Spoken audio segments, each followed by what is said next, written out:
Coach Teresa Ford here, and this is the Guiding You Home podcast. This is a thought-provoking and often humorous approach to moving you closer to the only one who can genuinely help you live a life of abundance and prosperity. Sound good? Yeah, it's you that needs to go within so you can sit in the driver's seat of your life, co-creating with God. So make room for more light and knowledge. As you continue to listen, you will discover elements of how to lead with your inner light, how to act on your specific promptings, and how to follow your spiritual intuition so you can fulfill the measure of your creation. Thanks for being here, and let's dive in.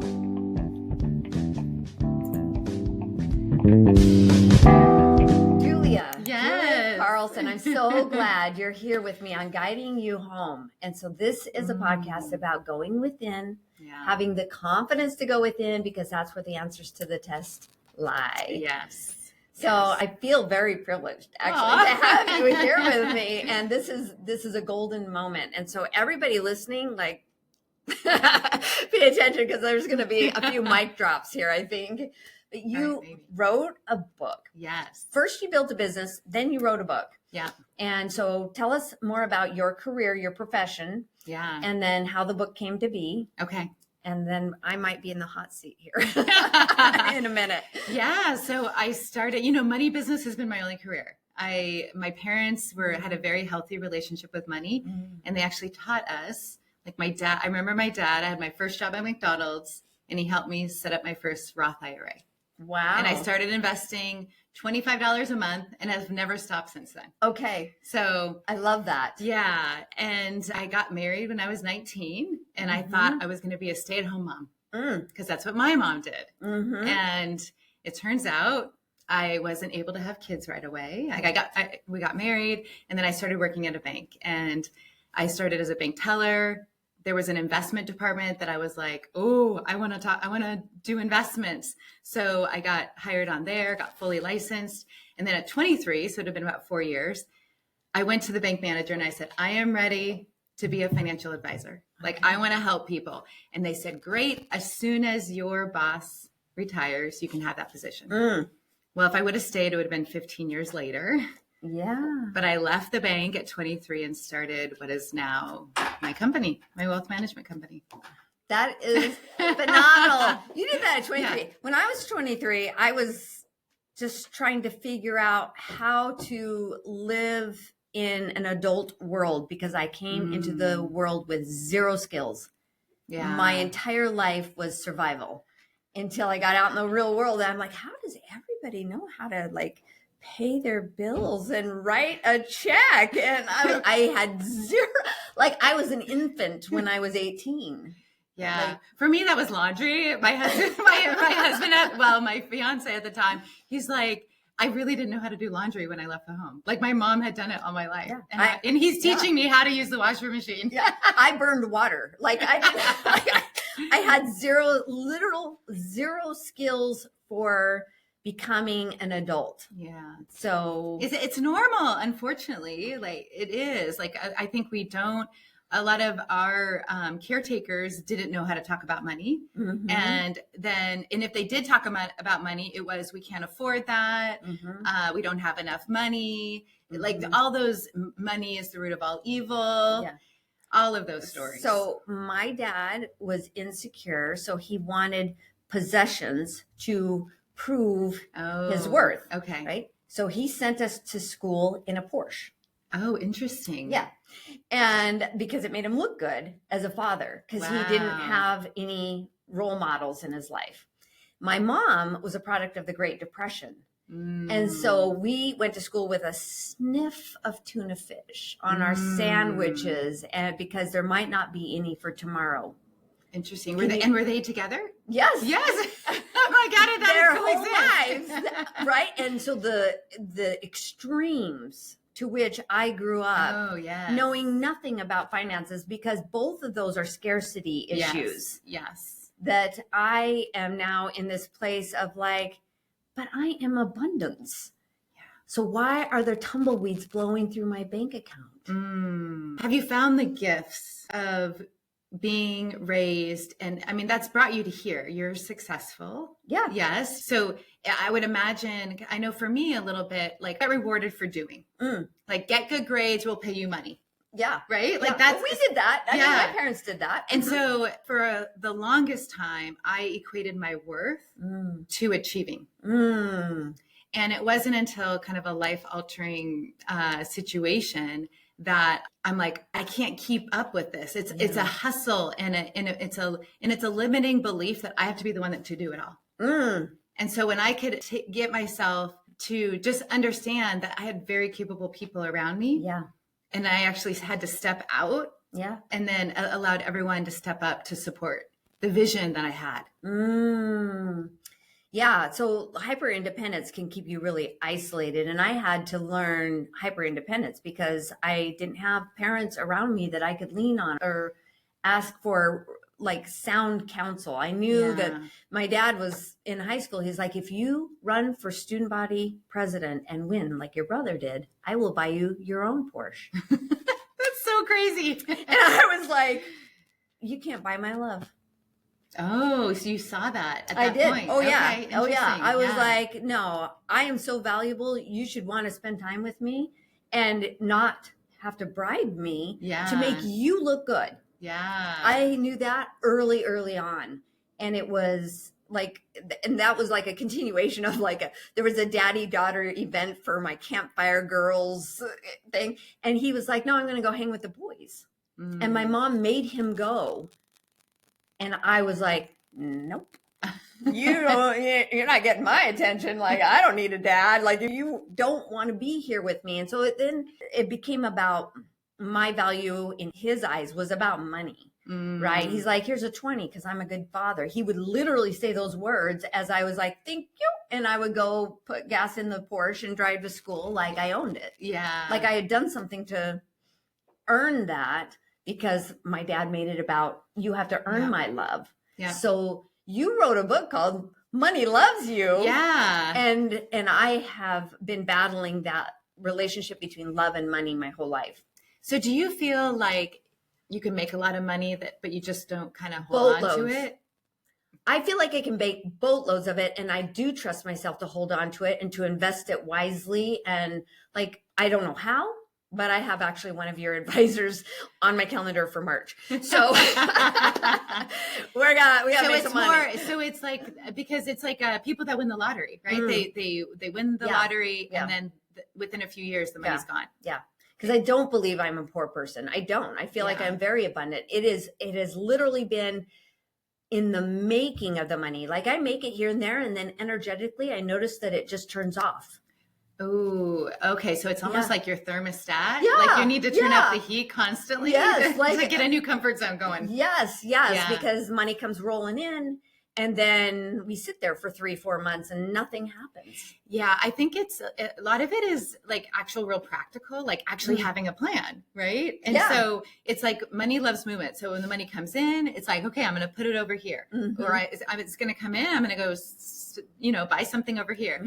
But so as long as your future self is in that bucket of spending money, like it actually feels good to start seeing it grow.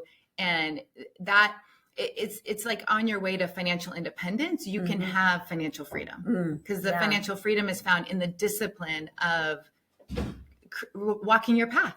Yeah. I think that's so interesting because I remember when I was 15, I wanted to take a trip with my ballet company and go to New York. And I've been working since I was 12. I was digging tulip bulbs in a field like a dog. They didn't give us tools. Like we had to dig the bulbs up out of the dirt. And I rogued spinach in the fields all summer and picked strawberries. Like I have been working my whole life, but not taught to do much saving. So back then I did do some saving. And I paid for my entire trip to go to New York when I was 15. Oh, amazing. You've got like I'm on the edge of doing what the millionaire mentality would do. Yeah. How wealth is built. Yeah. But I've just been on that edge, almost like I don't know who I would be if I actually made it beyond that mark. Well, I feel like you would be more of you. I like to say money is like a mirror and it reflects back, So if we're telling money, oh, you make me uncomfortable at a certain point. then that will actually tone it down a little bit.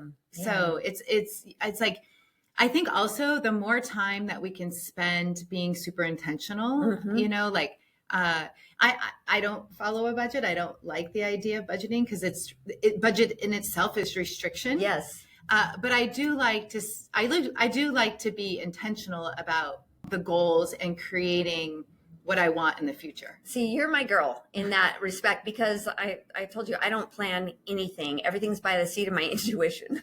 Like I'm just in the moment. I'll know what to do. And so money is a different animal. Like it does require some planning. Yeah. And I think you can be intuitive. I love that. Like I'm intuitive, but it's also, it also is like being what would be the right word? Like intention is the right word. Yeah, okay. It's just like setting that money aside. Hey, if that's for my future self, because hardly do we have like this emotional connection to who we're going to be in the future. We just think the future is going to take care of itself, but that actually requires you to work. Right. Where my goal is, I want to help people create passive income streams. So it could be a business, could be real estate, could be investments. Like once that gives you confidence. Yes. When you're like, do I want to work today? I get to work. Like I'm financially independent and I'm still working hard because I love what I do. And I feel like I want to create impact in the world. Yeah. And when you can go work from that space, it's like, I get to decide. I love that mentality because I've always said when fun is high, stress is low. When stress is high, fun is low. Yeah. And if you're not doing what you love, it is a job. It is hard work. It's harder than it needs to be because you're in resistance to doing the thing that is actually going to give you all the opportunities. Like I get to write out this check.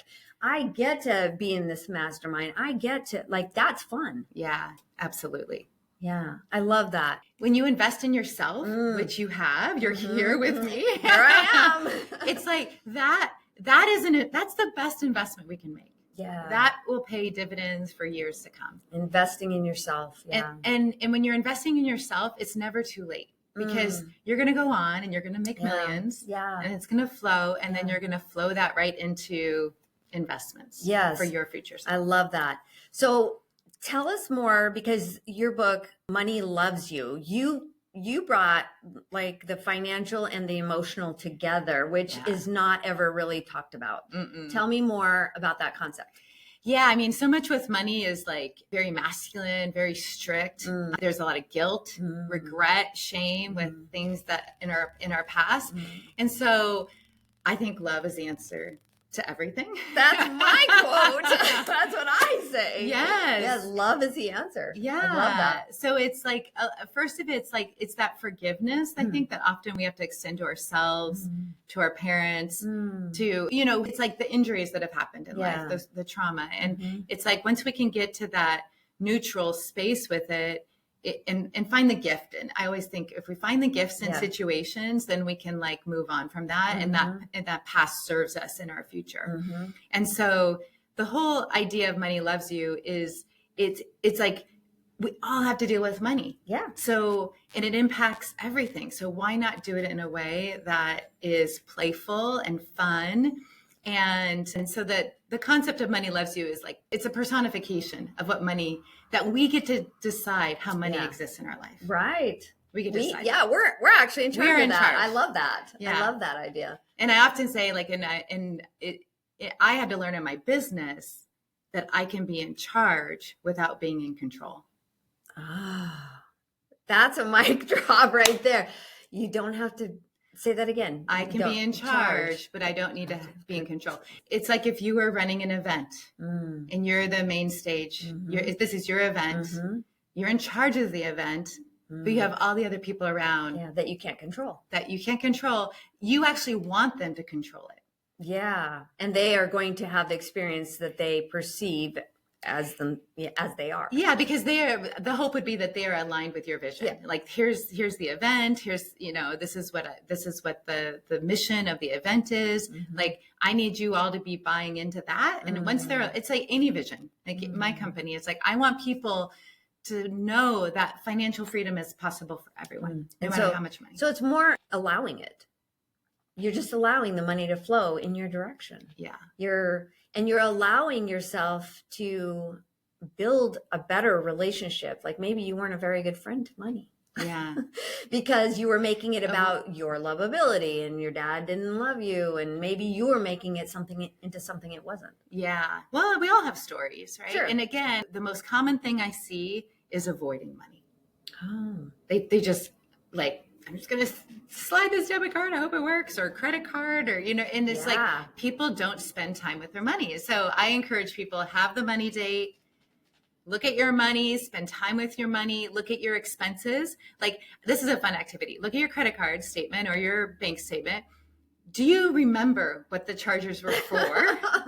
Or you just blindly letting it out the door. Yeah. And does it elicit joy? Or are you like, I'm really annoyed at this expense because I don't even know what it was. Like I went to Target, I spent all this money and I don't even know what I bought. Yeah. So it's like that, those are the expenses. Then that goes into your awareness of, okay, in the past, this has annoyed me. I'm not going to do that moving forward.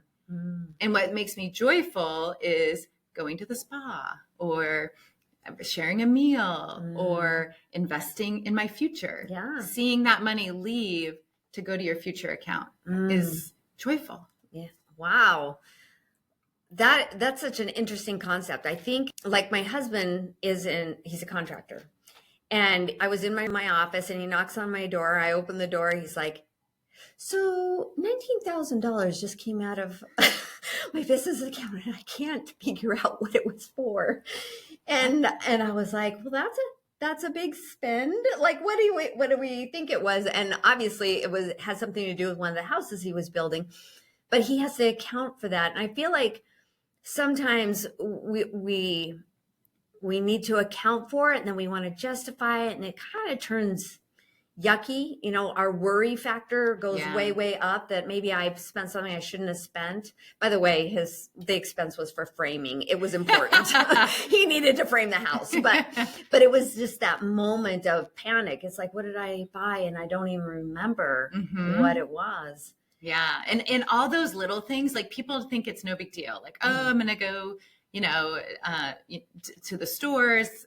I don't like coffee as an example. Like I'm going to go to the coffee shop. I'm going to like, usually somebody will have like their vice. Right. I mean, I helped somebody, it was like, they were spending like close to $3,000 eating out a month. And this was a family that was trying to save money for important things. And they did not know that they were spending that amount of money. They both made good money. They had no idea. So even the awareness of that, they're like, oh, okay, maybe we only need to go out 2 nights a week instead of 5 nights a week. Right. And it's like, that's like, they can save $1,000 now a month, still enjoy going out, still enjoy what they're doing, and also have fun making meals at home too. Yeah. So it's just getting people to look at their money, seeing what's happening, and just making those little shifts, because little shifts make such a big impact down the road. Yeah. So, and I also like that you were saying that from an early age you would save $25. There is a saying out there that says it's not enough to talk about. So if someone has that mentality of it's not enough to talk about, and you're like, but $25 is still $25. Like, and what can Let you do? Let me show you my investment account. Yeah, what can you do with $25? Like, what kind of advice would you say about what's not enough? Yeah, I mean, this was granted like 30 years ago is when I started saving $25. Like, I'm that old. Right. It was a lot more back then. But today it'd probably be $100, right? Like $100. Sure. And I was actually sitting with a client last week and she's like, well, I don't really have a lot more to save. And I'm like, do you have $100? Like $100 is going to make a difference.